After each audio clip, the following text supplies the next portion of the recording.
Leaders, are you chasing metrics while the team culture is silently eroding? Do you wonder if your culture is safe, or are they only responding due to forced compliance?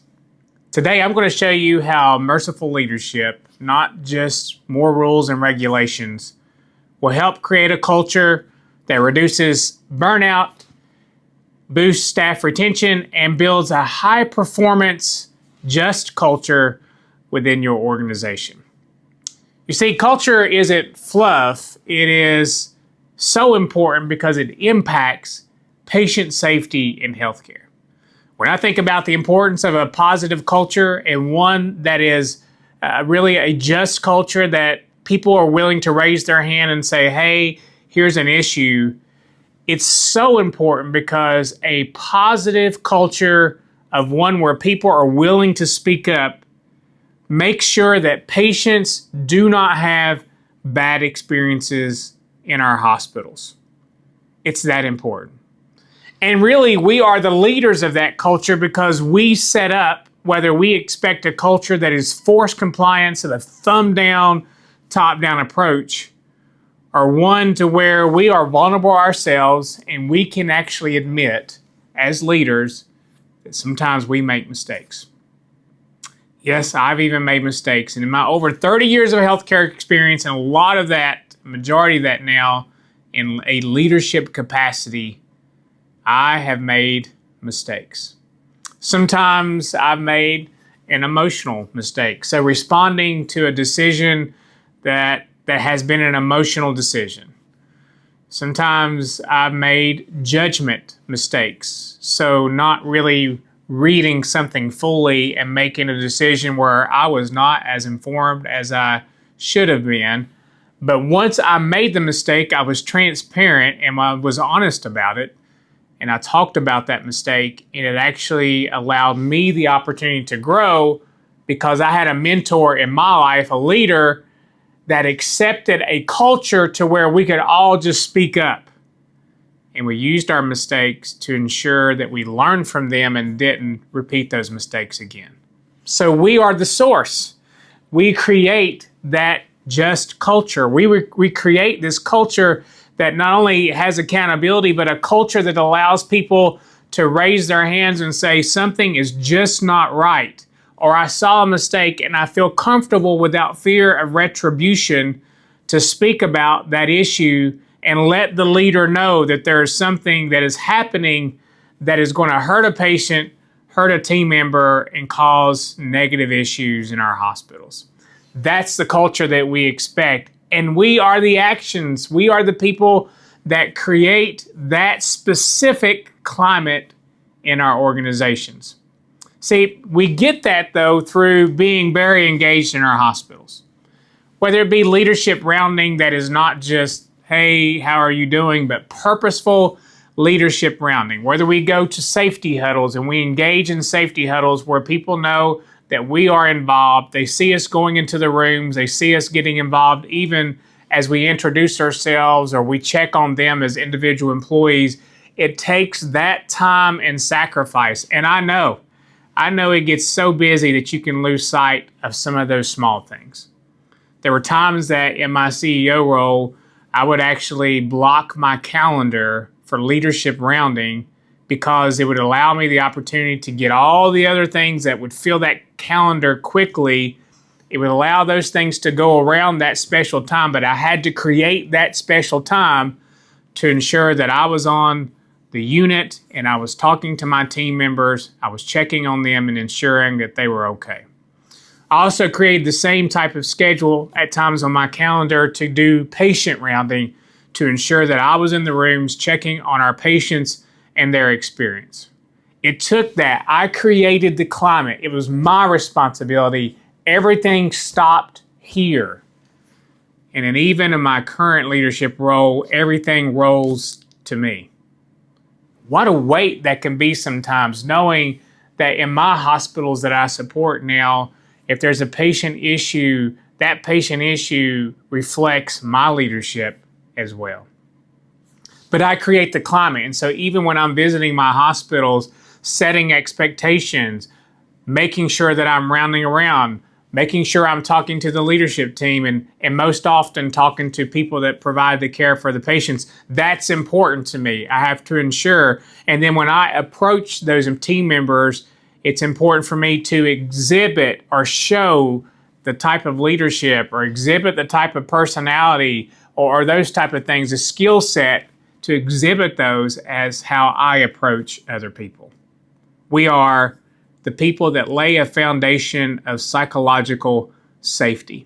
You see, when an organization is psychologically safe, then that does create a culture to where people will raise their hand and they say, there's a problem here. When we follow up with team members, it creates a culture and contributes to a culture that when somebody brings a problem to us and we follow back up in communication, that they are able to trust us and know that they are psychologically safe with no fear of retribution, that everything will be all right for saying something is wrong. It enhances the ability to slow down any turnover that organizations might have because people want to stay in a culture that is psychologically safe.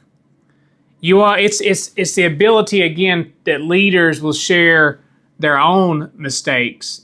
So it shows that it's okay to speak up and say, I want you or I need you to be able to let me know as a leader what's going on in my organization. So let's talk about 3 different types of areas or a framework that we need to focus on as leadership. And I want to encourage you that you focus on as a leader.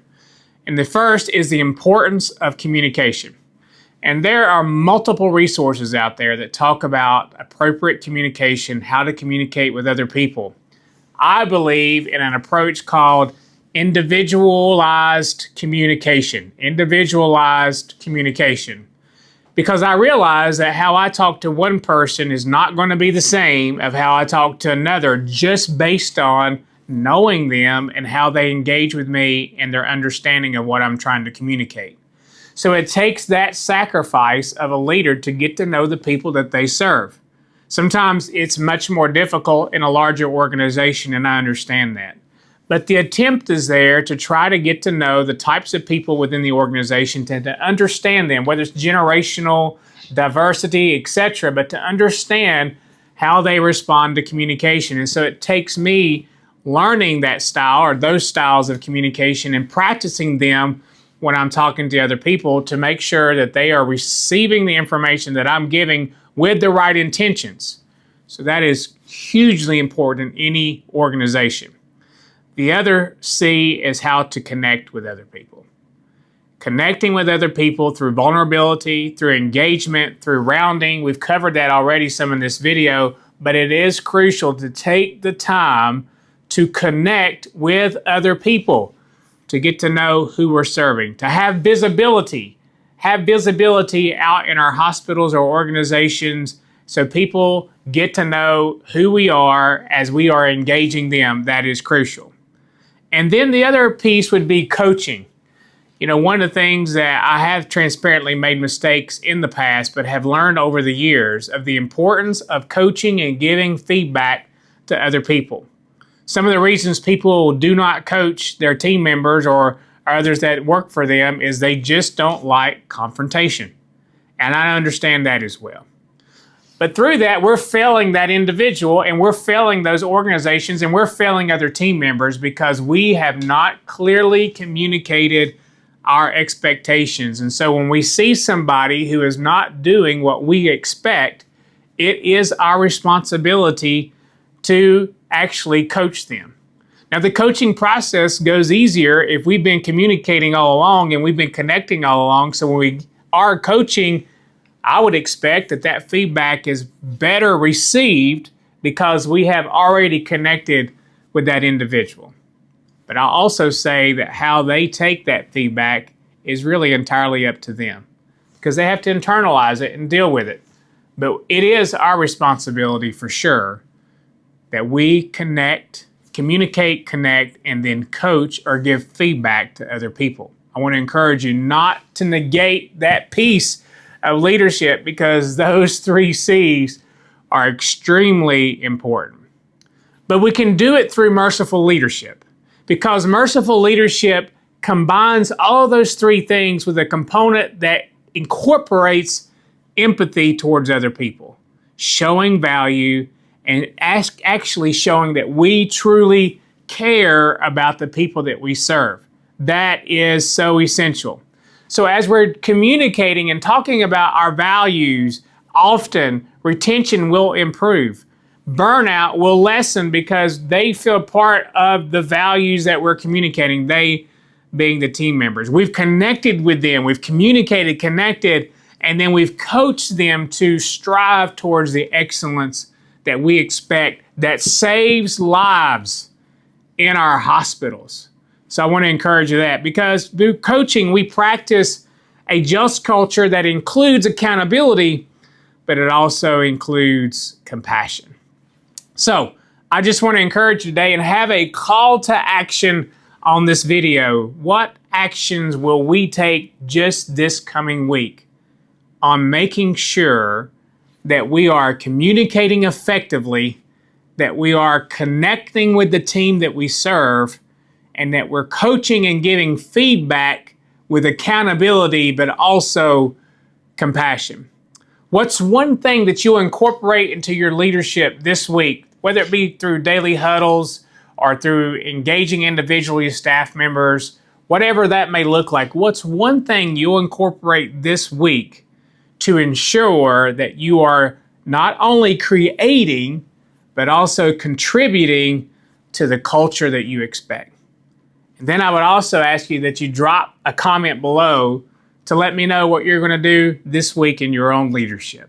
I'm interested. I want to help you. That's why I'm putting out this content, because I want to help you and work with you as we work together, as we develop as leaders in our own training. And then I would ask you, if you find value in the videos, to like and share and subscribe, because it truly helps to grow our community together of leaders as we want to make sure that we are like-minded and we're here to help each other. So I'm Dr. Jeff Radford, and I'm bringing over 30 years of healthcare experience to this content. I wanted to let you know that culture isn't just created in the boardroom. Culture is created within us, and how we bring that culture that we expect and exhibit it to the people that we serve. As we serve together, Dr. Jeff.